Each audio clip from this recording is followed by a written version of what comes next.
नमस्कार, YouTube channel शिक्षालय में आप सभी का स्वागत है। मेरा नाम है रेणु यादव। आज हम ये समझने वाले हैं वैलेंसी ऑफ आयंस क्या होती है। बहुत ही सिंपल सा कॉन्सेप्ट है, आइए सुनते हैं।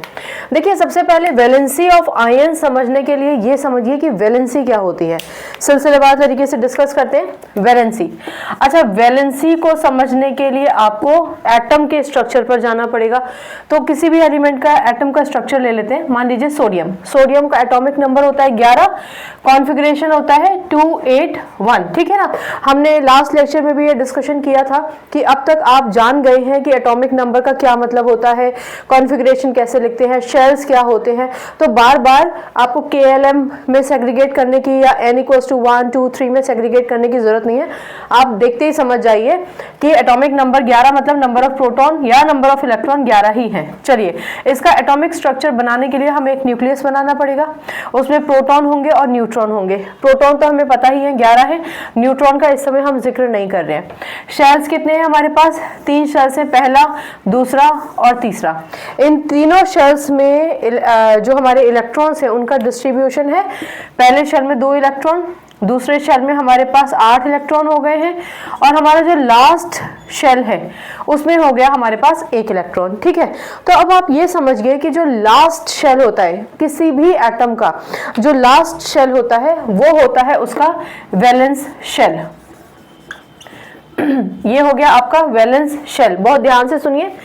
इस लास्ट शेल में जितने भी इलेक्ट्रॉन्स होते हैं वो कहलाए जाते हैं वैलेंस इलेक्ट्रॉन्स। इलेक्ट्रॉन, इस केस में तो एक ही इलेक्ट्रॉन है तो इलेक्ट्रॉन लिख दीजिए, नहीं तो वैलेंस इलेक्ट्रॉन। अब हमें क्या समझना है? हमें समझना है कि वैलेंसी क्या होती है। तो बस अगर आप ये समझ गए, ये याद रहेगा आपको, तो बाकी सब कुछ याद रहेगा। सुनिए, किसी भी एटम में आप जानते हैं कि न्यूक्लियस के अंदर प्रोटॉन है और उसके बाद इलेक्ट्रॉन्स डिस्ट्रीब्यूटेड हैं। ये आउटर मोस्ट शेल आपका वैलेंस शेल कहलाया जाता है। इस वैलेंस शेल में जो इलेक्ट्रॉन्स है वो वैलेंस इलेक्ट्रॉन्स होते हैं। ये हमने डिस्कस कर लिया। एक और चीज याद करिए, आपको पता है कि किसी भी एटम की स्टेबिलिटी 8 इलेक्ट्रॉन से फुलफिल होती है। ठीक है। यानी वो एटम तभी स्टेबल होता है जब उसके आउटर मोस्ट शेल में, वो कोई भी आउटर मोस्ट शेल हो सकता है, K हो सकता है, L हो सकता है, M हो सकता है, उसमें कम से कम 8 इलेक्ट्रॉन होने ही चाहिए। हमने ये भी डिस्कस किया था कि किसी भी एटम में 8 का आधा अगर 4 हो तो एटम इलेक्ट्रॉन्स को शेयर करता है। ये बात आपको जानना फिर से बहुत जरूरी है। 4 से अगर इलेक्ट्रॉन्स कम है, यानी 1 है, 2 है या 3 इलेक्ट्रॉन्स है, तो वो इलेक्ट्रॉन्स दे देता है, किसी को भी देगा, पर दे देगा कि भैया ले लो, मेरे पास 4 भी नहीं है, मैं किसी से शेयर नहीं कर सकता, तो मेरे इलेक्ट्रॉन ले लो। ये कहानी आपको पता है। 5, 6 या 7 है तो इलेक्ट्रॉन्स ले लेता है, किसी और से ले लेगा अपना ऑक्टेट कंप्लीट करने के लिए। ऑलराइट, अब देखिए, अगर आप पर्टिकुलरली सोडियम की बात करें तो सोडियम के आउटर मोस्ट शेल में सिर्फ 1 ही इलेक्ट्रॉन है, यानी वो इस कैटेगरी में आता है, यानी देने वाली कैटेगरी में अपना 1 इलेक्ट्रॉन दे देगा। तो क्योंकि सोडियम अपना 1 इलेक्ट्रॉन दे रहा है इसलिए उसकी वैलेंसी हो जाएगी 1। ठीक है। हम वैलेंसी के आगे प्लस या माइनस नहीं लगाते हैं, सिर्फ 1 से डिनोट करेंगे कि वैलेंसी 1 है। इतना समझ में आ गया। तो आउटर मोस्ट शेल में जो बदलाव किए जाते हैं इलेक्ट्रॉन्स के देन या लेन से, वो तय करता है कि किसी भी एलिमेंट की वैलेंसी क्या है। तो सोडियम की वैलेंसी हो गई 1। ठीक, क्योंकि सोडियम ने 1 इलेक्ट्रॉन दिया है इसलिए डेफिनेटली सोडियम पर आ जाएगा 1 पॉजिटिव चार्ज। इतना समझ में आया? अगर ये समझ में आ गया तो अब दूसरा एग्जाम्पल लेते हैं। अब हम एग्जाम्पल लेते हैं क्लोरीन का। क्लोरीन जिसका एटॉमिक नंबर है 17, कॉन्फ़िगरेशन हो जाएगा 287। ठीक है। एटॉमिक स्ट्रक्चर बिल्कुल वैसा ही रहेगा। 3 ही शेल्स हैं तो 3 शेल्स रहेंगे। फर्क सिर्फ इतना होगा, प्रोटॉन हो जाएंगे 17, इलेक्ट्रॉन पहले शेल में 2, दूसरे शेल में 8 और लास्ट शेल में हो जाएंगे हमारे पास 7 इलेक्ट्रॉन, यानी 1, 2, 3, 4, 5, 6 और 7। अब आप देखिए, अगर आप क्लोरीन की बात करते हैं तो क्लोरीन कौन सी कैटेगरी में है? इस कैटेगरी में, यानी 1 इलेक्ट्रॉन लेगा और लेकर अपनी वैलेंसी कंप्लीट करेगा। यानी क्लोरीन क्योंकि एक इलेक्ट्रॉन ले रहा है, यानी अपकमिंग इलेक्ट्रॉन इसी शेल में आना है। किस शेल में? वैलेंस शेल में, आउटरमोस्ट शेल में। वैलेंस शेल मतलब आउटरमोस्ट शेल। आउटरमोस्ट शेल में ही एक इलेक्ट्रॉन की इनकमिंग हो रही है, ठीक है, एडिशन हो रहा है। तो क्योंकि ये भी एक इलेक्ट्रॉन ले रहा है तो इसकी वैलेंसी भी 1 होगी। मैं फिर से बता दूं, वैलेंसी के आगे आप माइनस या प्लस नहीं लगाएंगे, ये आप तब समझेंगे ज्यादा बेहतर तरीके से जब हम फॉर्मूला बनाएंगे किसी भी पर्टिकुलर कंपाउंड का, ठीक है। तो माइनस प्लस के बिल्कुल भी कॉन्सेप्ट में ध्यान मत दीजिए, कंफ्यूज मत हो जाइए, मैं जो कह रही हूँ बस उसको सुनिए। तो क्लोरीन की अगर आपसे पूछा जाए वैलेंसी कितनी है, तो लिया तो एक ही इलेक्ट्रॉन है ना, तो क्लोरीन की वैलेंसी भी होगी 1। लेकिन क्योंकि क्लोरीन ने एक इलेक्ट्रॉन लिया है इसलिए क्लोरीन पर आ जाएगा नेगेटिव साइन, ठीक है। यानी आप अब ये समझ गए हैं कि कोई भी एलिमेंट अपना इलेक्ट्रॉन देता है तो जितने इलेक्ट्रॉन देगा उसकी उतनी वैलेंसी होगी। एक इलेक्ट्रॉन दे सकता है, 2 इलेक्ट्रॉन दे सकता है, 3 इलेक्ट्रॉन दे सकता है, तो वैलेंसी होगी वैलेंसी होगी 1, 2 या 3। यहाँ पर 5 इलेक्ट्रॉन है तो 3 इलेक्ट्रॉन लेगा तो वैलेंसी होगी 3। यहाँ 6 इलेक्ट्रॉन अगर आउटरमोस्ट शेल में है तो 2 इलेक्ट्रॉन लेगा, यानी वैलेंसी होगी 2। और अगर आउटरमोस्ट शेल में 7 इलेक्ट्रॉन है तो सिर्फ उसको 1 इलेक्ट्रॉन की जरूरत है अपना ऑक्टेट कंप्लीट करने के लिए, तो वैलेंसी होगी 1। यानी इस कंडीशन में भी वैलेंसी 1, 2 या 3 हो सकती है, यहाँ पर भी 1, 2 या 3 हो सकती है वैलेंसी।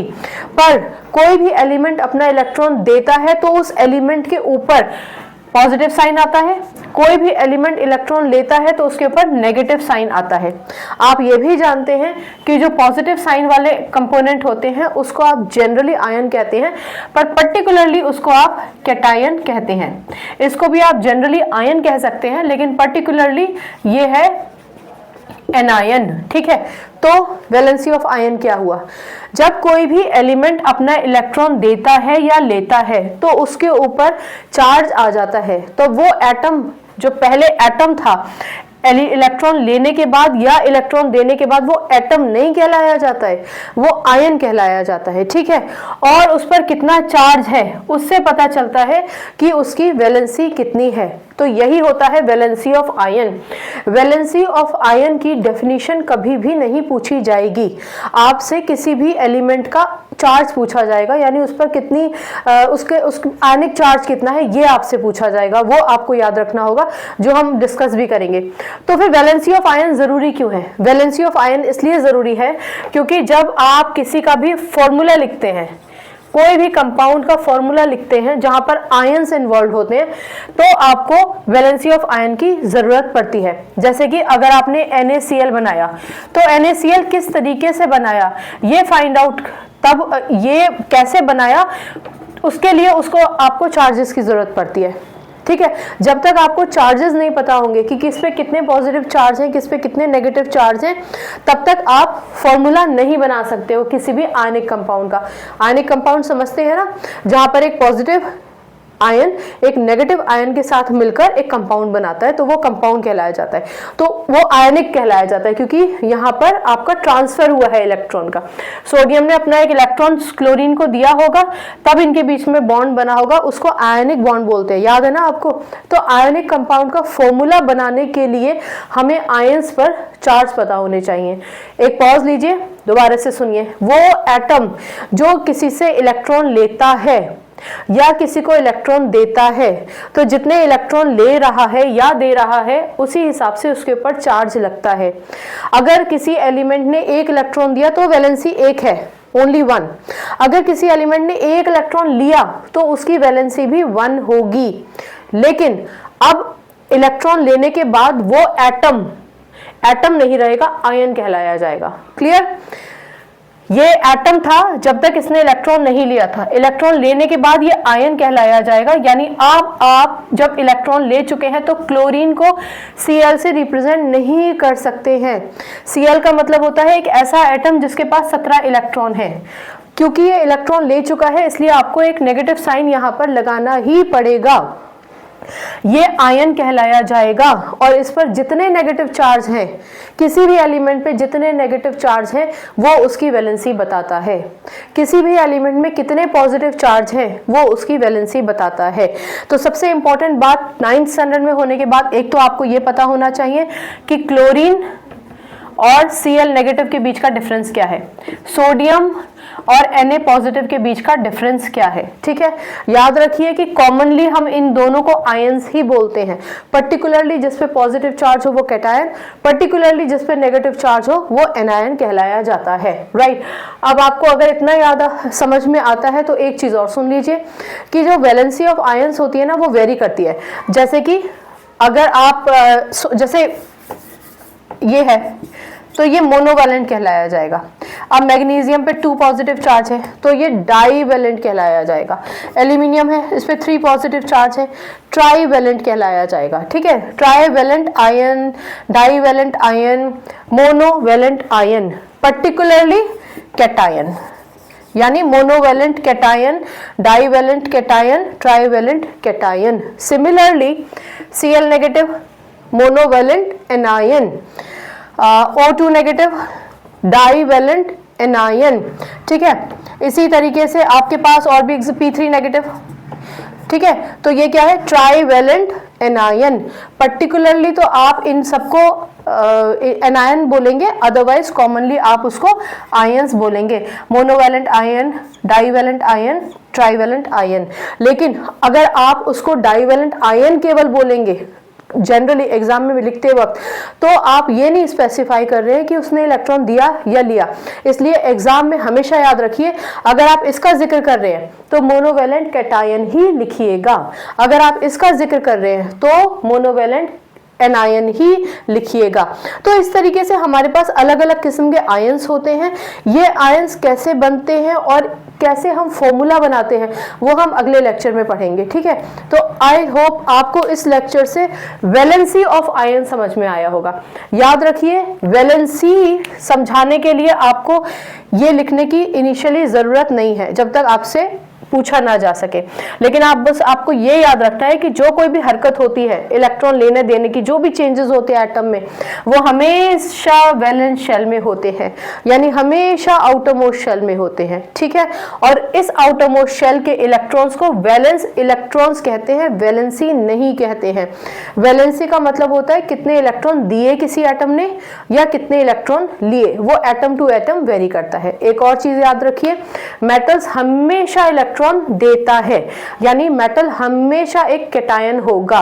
ठीक है, नॉन मेटल हमेशा इलेक्ट्रॉन लेता है, यानी नॉन मेटल हमेशा एनायन होगा। दिमाग पे बिल्कुल जोर मत डालिए कि कैसे याद रखेंगे कैसे याद नहीं रखेंगे, लेक्चर को ध्यान से सुनेंगे, अपने आप याद हो जाएगा। ठीक है, कोई डाउट है तो पूछिए। शिक्षालय आइए, केमिस्ट्री से अपनी केमिस्ट्री अच्छी बनाइए, शिक्षालय आइए। अपना ख्याल रखिए, खुश रहिए। आज के लिए इतना ही, अगली बार थोड़ी देर में फिर मिलते हैं। नमस्कार।